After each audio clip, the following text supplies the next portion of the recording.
Olá, concurseiro. Olá, meu amigo. Olá, minha amiga. Você que irá prestar o concurso da EBSER 2025. Eu acredito que esse vídeo é para você. Ajudo você com as questões de informática no concurso da EBSER 2025. Esse ano que nós tivemos uma surpresa aí, né? Quem irá realizar a prova será a banca FGV. Esse concurso da EBSER normalmente ele é realizado pela banca IBFC. Porém, dessa vez será a banca FGV, uma banca complicada, uma banca relativamente difícil, principalmente nas questões de português. Porém, você, concurseiro, está estudando, está se preparando, com certeza irá sair bem nessa prova. Nós temos uma data prevista aí 16 de março de 2025 para que essa prova aconteça, né? Então, nós temos aí um tempo ainda razoável para que você possa se preparar melhor. Tá certo? Então, sem mais delongas, vamos partir aqui para nossas questões. Como eu falei, né? Meu nome é Francimar, sou professor de informática e ajudo vocês nas questões inerentes à disciplina de informática. Essas questões que eu tirei, elas foram realizadas, né? Elas caíram no concurso de 2023 da banca IBFC. No próximo vídeo, eu trarei aqui algumas questões de informática da banca FGV. Afinal de contas, será a banca que irá realizar aí o certame, né? Mas vamos lá para a primeira questão que fala sobre o aplicativo Microsoft PowerPoint, ou seja, aquele apresentador de slides como esse aqui que eu estou usando para apresentar essa aula para vocês. Então, ele é largamente utilizado para criar apresentações. Desta forma, é importante o usuário ter conhecimento também sobre as extensões dos arquivos, né? Então, eu sempre gosto de enquanto eu vou lendo, e grifando o que a questão está pedindo para a gente, né? Isto irá garantir quais outros softwares semelhantes possam também executar esse arquivo. Assinale a alternativa que apresenta qual extensão é um arquivo gerado através do Microsoft PowerPoint. Então, a questão aqui nada mais está pedindo para você, candidato, qual é a extensão do arquivo que é gerado através do Microsoft PowerPoint. Então a extensão nada mais é do que aquele nome que a gente coloca no arquivo, né? Nome, ponto, e aqui vem a extensão. Geralmente a gente tem o PDF, né? Muito utilizado aí. Nós temos o nome do arquivo, né? Ponto MP4 e assim sucessivamente, né? Isso aqui, esse ponto alguma coisa é justamente a extensão daquele arquivo para que outros aplicativos, né? Para que outros softwares semelhantes, como ele fala aqui, possam também executar esse tipo de arquivo.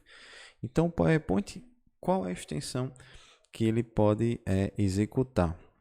Então, tendo conhecimento disso aqui, que é a configuração, né, que o jeito, digamos assim, dessa extensão é acompanhado de um nome, ponto, e a extensão, nós já poderíamos aqui eliminar a letra D e a letra E, porque elas não têm pontos, né, elas não trazem essa nomenclatura esperada.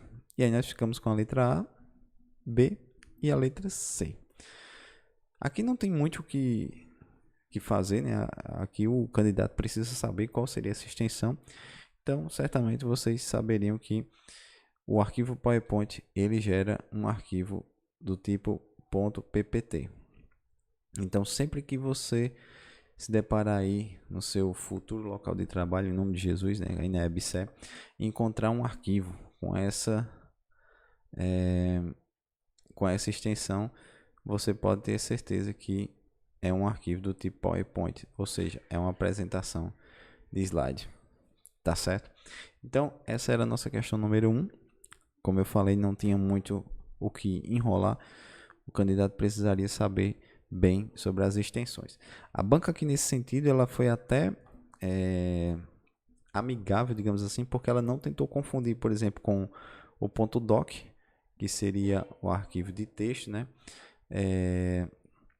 E outros arquivos aí, docx, por exemplo, que seria também o Word.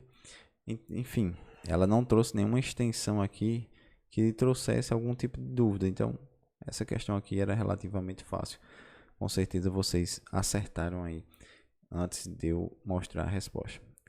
Aconselho que você pause o vídeo, né, quando você se deparar com a questão, e medite sobre a questão e logo em seguida você ver a minha correção, ver se você acertou a alternativa correta, certo? Então, como aqui, por exemplo, nessa questão, eu aconselho que você pause o vídeo agora, tente responder a questão e logo em seguida você ouve a minha explicação, tá bom? Então, considerando que você já pausou o vídeo, você já respondeu, agora vamos partir para a correção. Então, navegadores ou browsers, né? Algumas bancas elas gostam de utilizar esse termo aqui para navegadores, que é a versão em inglês, né, disso aqui. Mas isso aqui nada mais é do que um navegador de fato, né? Aquele software que a gente usa para acessar o Google, por exemplo, acessar os sites aí, enfim, são esses navegadores, né, chamados browsers, né?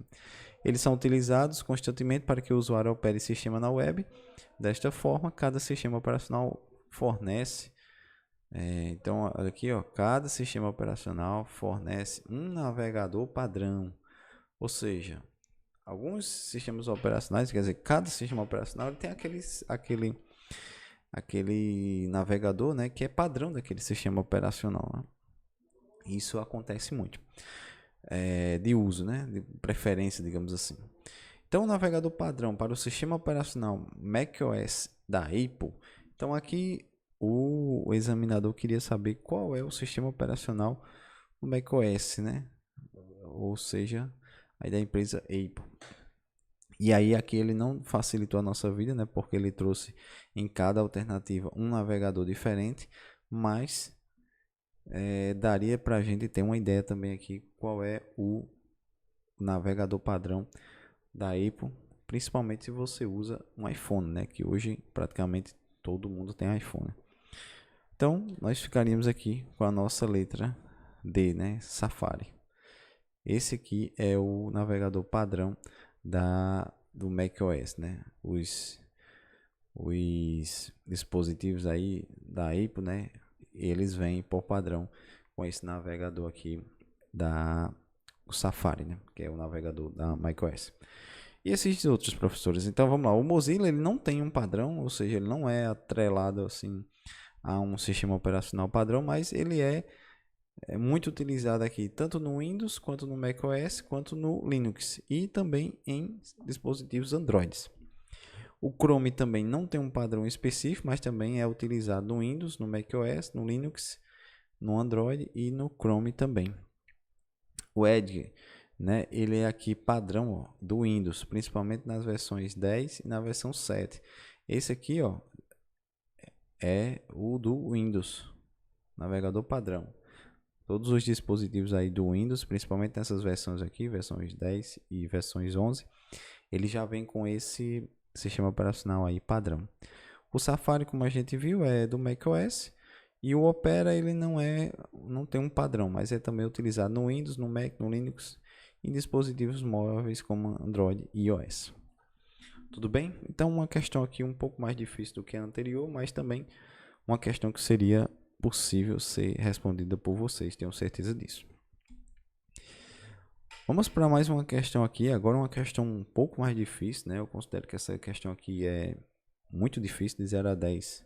Eu classificaria ela com nota 9, né, de dificuldade, principalmente considerando aqui que a maioria do público que faz o concurso da EBSER, né, não é um público voltado para TI.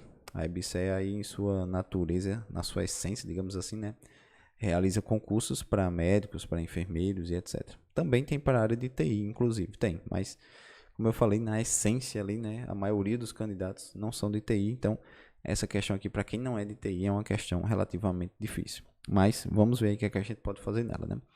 Então, para o envio e recebimento, então, como eu falei, é muito importante saber o que a questão está pedindo, né? Então, envio e recebimento de e-mail são utilizados protocolos para esta comunicação, assim como qualquer comunicação de dados na rede. Então, protocolos, para você que não sabe, de repente possa cair aí na sua questão, são regras, digamos assim. É uma regra que é utilizado para fazer alguma coisa. Nesse sentido aqui, nós estamos falando de envio e recebimento de e-mail. Então, o protocolo seriam as regras, ou seja, os meios pelos quais eu posso tanto enviar quanto receber um e-mail, certo? Então, via de regra, um protocolo é um conjunto de regras, né? Que os dispositivos utilizam para se comunicar na rede. Tudo bem? Então, aqui, continuando referente ao envio e recebimento de e-mails. Então, ele está falando sobre envio e recebimento de e-mails. Assinala a alternativa que apresenta quais protocolos são utilizados. Então, dentre esses protocolos aqui, quais os que eu uso para que eu possa enviar e para que eu possa receber um e-mail, certo? E aqui nós temos algumas alternativas, né? Algumas opções. Na alternativa A nós temos HTTP e o POP. Na letra B nós temos o POP e o SMTP. Na C, HTTP e SMTP. Na letra D, FTP e HTTP. E na letra E, JPG e POP. Então, nossa resposta certa é a nossa letra B, POP e SMTP, certo? Então, como eu falei, é uma questão difícil. Você precisaria conhecer os protocolos e conhecer a natureza de cada um deles, certo? Então, para que você tenha uma ideia melhor, se você pegar outra questão como essa, eu vou deixar aqui um resumo, né, do que cada protocolo faz. O HTTP é aquele para acessar páginas web, certo? Se você prestar atenção na URL, que é o que fica lá em cima da página web, geralmente aqui, ó, fica o nomezinho aqui, ó, http www, e aí o nome do fgv.com.br.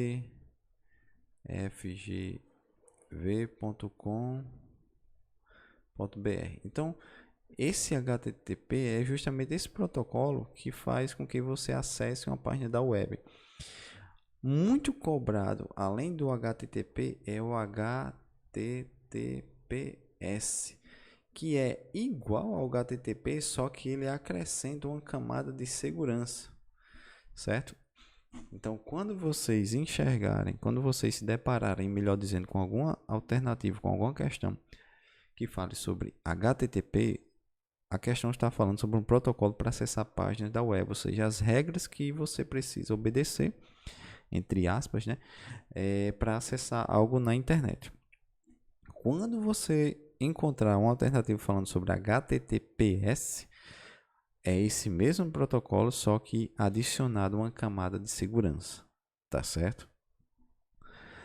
O POP, ele baixa o e-mail do servidor para o cliente, então geralmente apaga do servidor, né? Então o POP é justamente aquele que faz o download, né, de um servidor de e-mail, né? Tá aqui o servidor de e-mail, o POP vai lá e baixa para você, o usuário, tá certo? Então ele faz meio que ele recebe, né, o e-mail.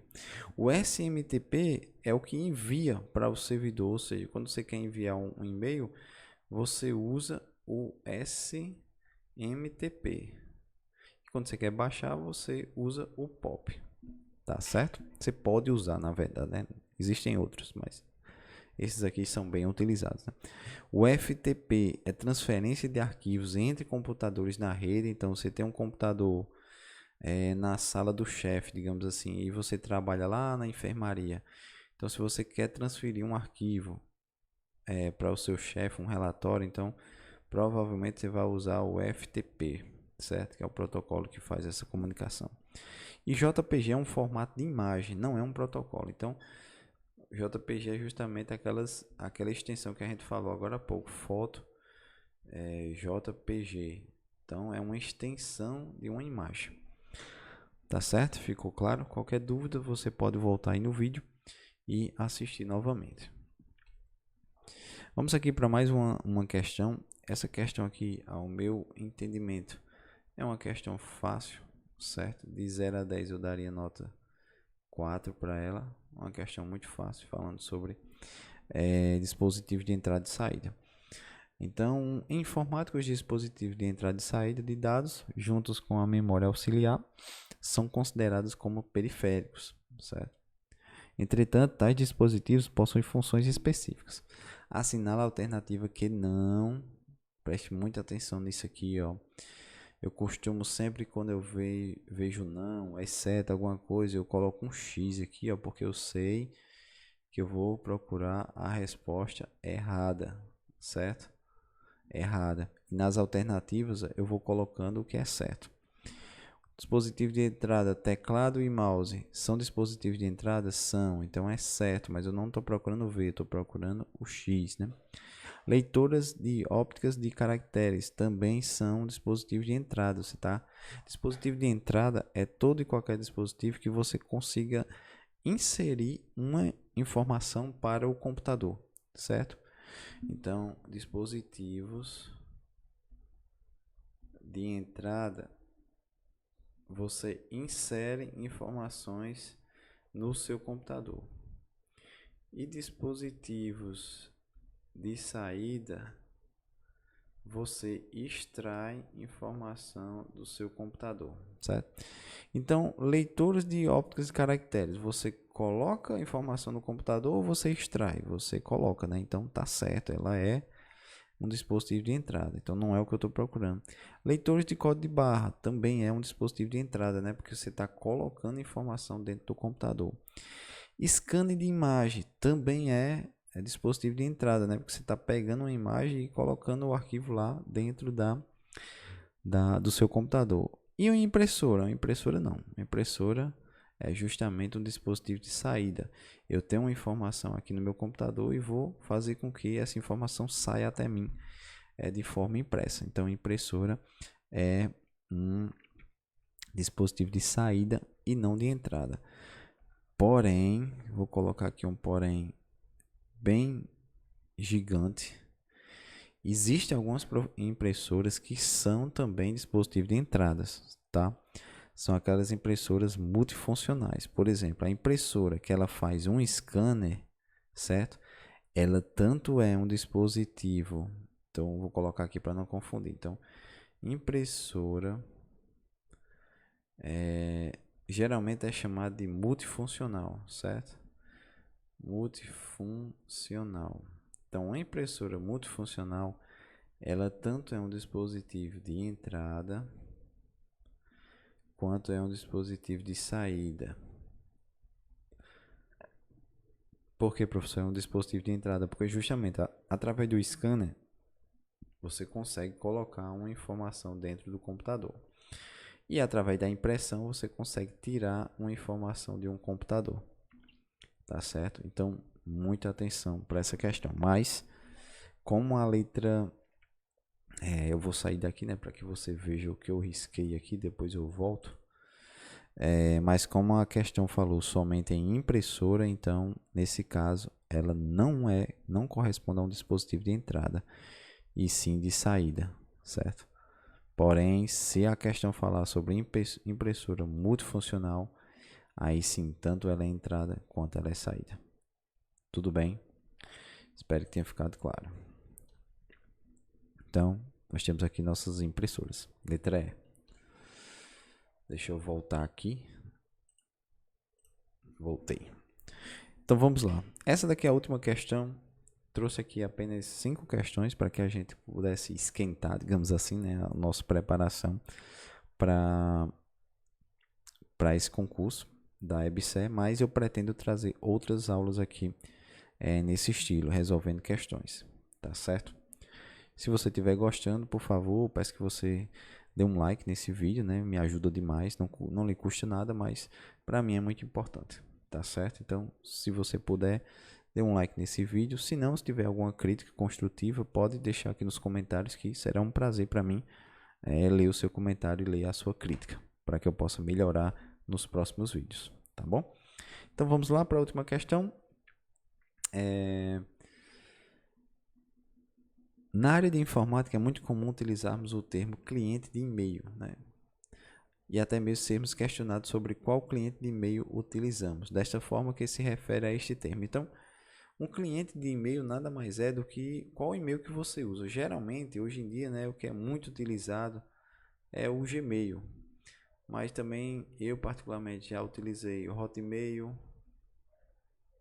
conheço algumas pessoas que ainda utilizam o Outlook. Então, esses são clientes de e-mails, ou seja, é um software que nos dá a opção de manusear o nosso e-mail, ou seja, enviar e-mail, receber e-mail e etc, né?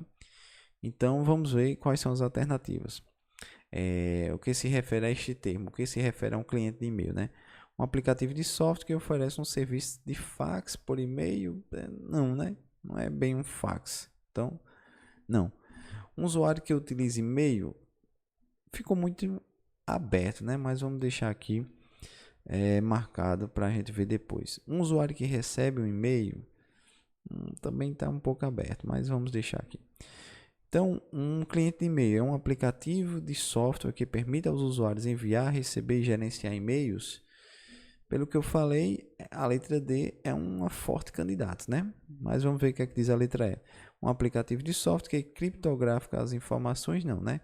O cliente de e-mail, ele não necessariamente é um software que... Não necessariamente não, ele não é um software que criptografa as informações que são enviadas por e-mail. Isso aí é feito, pode ser feito, na verdade, através dos protocolos que a gente viu na questão anterior.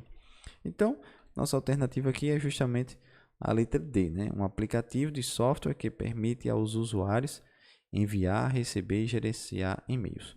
Então, sempre que falar em cliente de e-mail, você pode ver também, encontrar o nome servidor de e-mail, certo? Algumas questões trazem essa nomenclatura. Então, ele está falando aqui nada mais do que um Gmail aí, um Hotmail, enfim, essas empresas aí que prestam esse serviço de e-mail.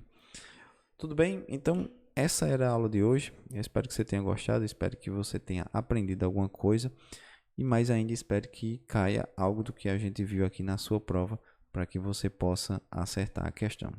Certo? Então, um forte abraço, boa sorte nos seus estudos, não desista, o caminho é árduo, o caminho é difícil, o caminho é estreito, porém a chegada é recompensadora. Eu posso garantir para vocês. Eu tenho a grata satisfação de ter sido aprovado no concurso da UFRN. Trabalho aqui na cidade de Caicó, no Rio Grande do Norte. E assim como você, passei por essa fase, né, de concurseiro. Eu ainda estudo um pouco para concurso, mas hoje nem tanto. Mas dediquei aí 5 anos da minha vida estudando para concursos e graças a Deus consegui a minha aprovação há 3 anos atrás. Já estou concluindo meu estágio probatório e sou muito feliz onde eu estou e faria tudo de novo. Então, aconselho que você continue, aconselho que você pague o preço necessário, porque brevemente você olhará para trás e sentirá orgulho de você, certamente. Então, um forte abraço e até a próxima aula, se Deus nos permitir.